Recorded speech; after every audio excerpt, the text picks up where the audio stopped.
how to advertise home-cooked meals, and how do you market a food product online. So in this video, I'm actually going to give you the 12 things that have worked for me when I launched my food business and started selling 14 years ago and have sold over $1.2 million in snacks and candies through my commercial kitchen and starting at a small cottage food business from home locally. I'm going to give you the 12 things that have actually given me results. I'm not going to be in any particular order because all of these actually will benefit you no matter what. So if you're looking at marketing food online requires a well thought out strategy that combines understanding local regulations. You want to target the right audience, of course, build an online presence, and leverage effective marketing channels.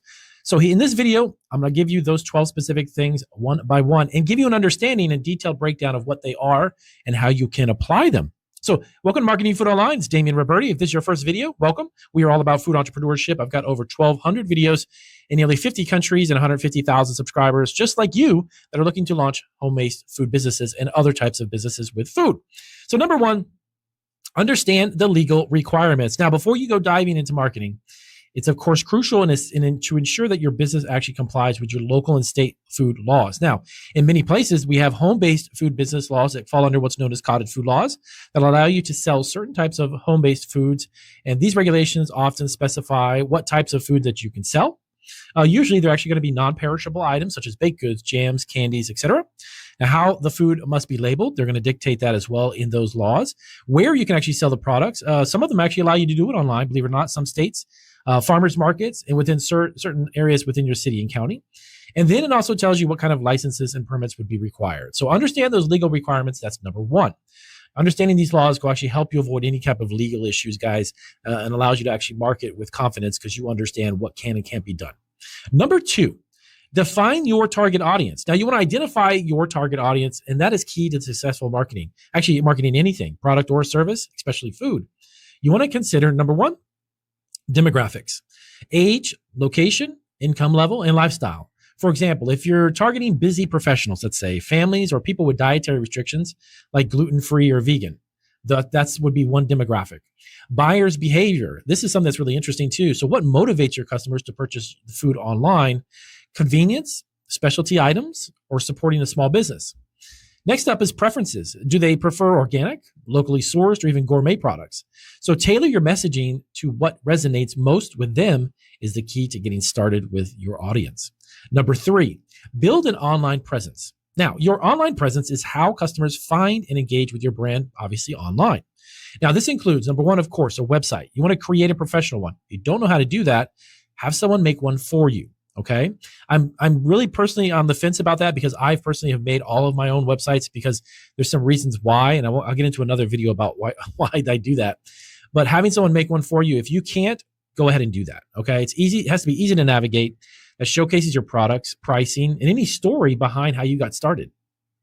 Now, some of the key features I would include, of course, high quality photos of the food, clear descriptions and pricing, easy to use checkout process with multiple payment options that are available. That would be like PayPal, Stripe, etc. Now, information about delivery options and shipping policies too.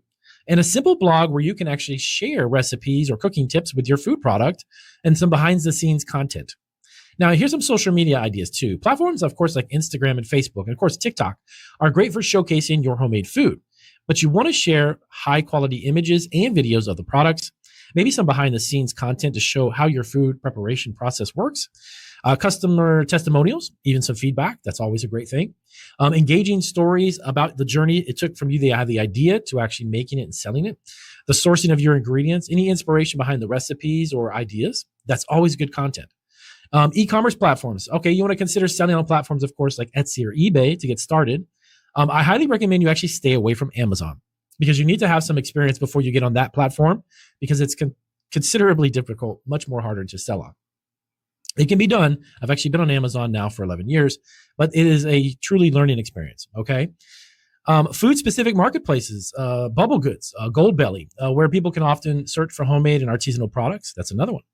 Number four, leverage email marketing. You want to build an email list, guys, from your website and social media followers. Offer incentives like discounts, even a free recipe ebook to encourage signups. Once you have this list, though, send regular emails that will do the following. Highlight new product launches or seasonal items. Offer exclusive discounts or even promotions. Share customer reviews or stories with that email list. Yes, it actually helps drive sales. Provide value with cooking tips, recipe ideas, or ingredient spotlights. Number 5 is search engine optimization. Now, you don't need to get all technical with this. Let me give you just a couple simple tips that really do help.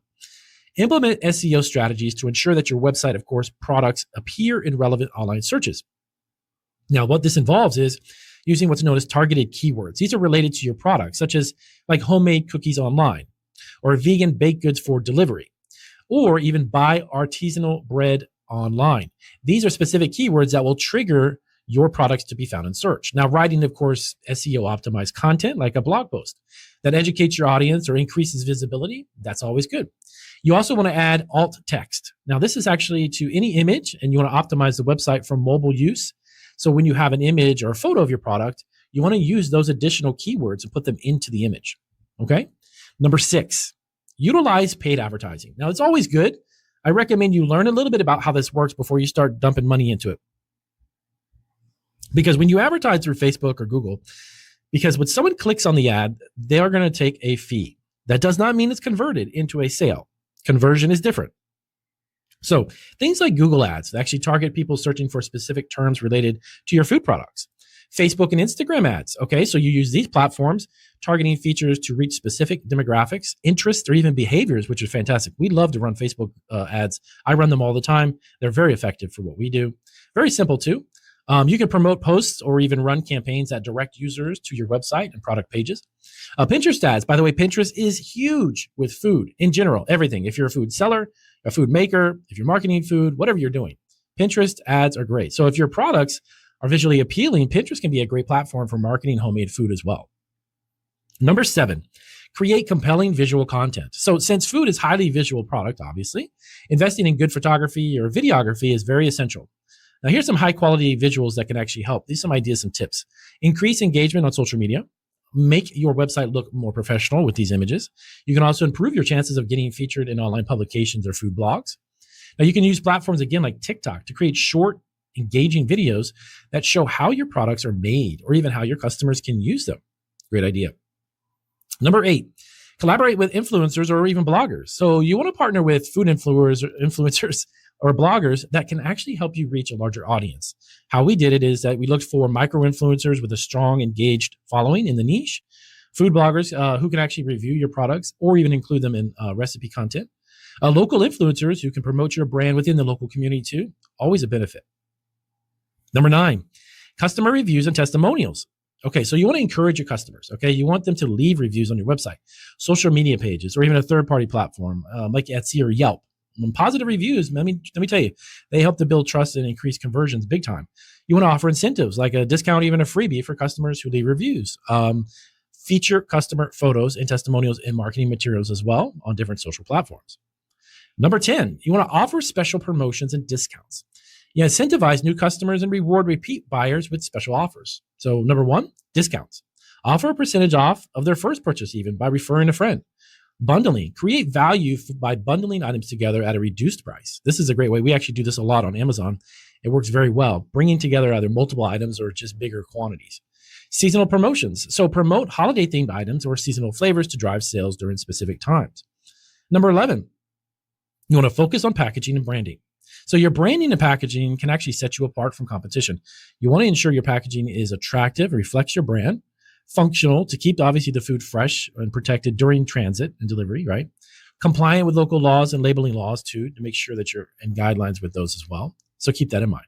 Last but not least, of course, number 12, track and analyze your market efforts. So you want to figure out if you use tools like Google Analytics, social media insights, or even email marketing reports to track the success of those campaigns. Now, you measure website traffic and conversion rates with that. You can engagement on social media, like how many people like it, share it, comment on it, email open and click-through rates. Those are important too. Use this data to actually, you want to refine your strategy and focus on what works best for your audience and keep doing it over and over. So these are 12 tips, 12 things I would recommend big time if you are asking yourself how to advertise home cooked meals or how to market a food product online. Definitely keep that in line. So if you have any questions about this or how it works, let us know down in the description and check out these other resources here, and I'll see you on the next video.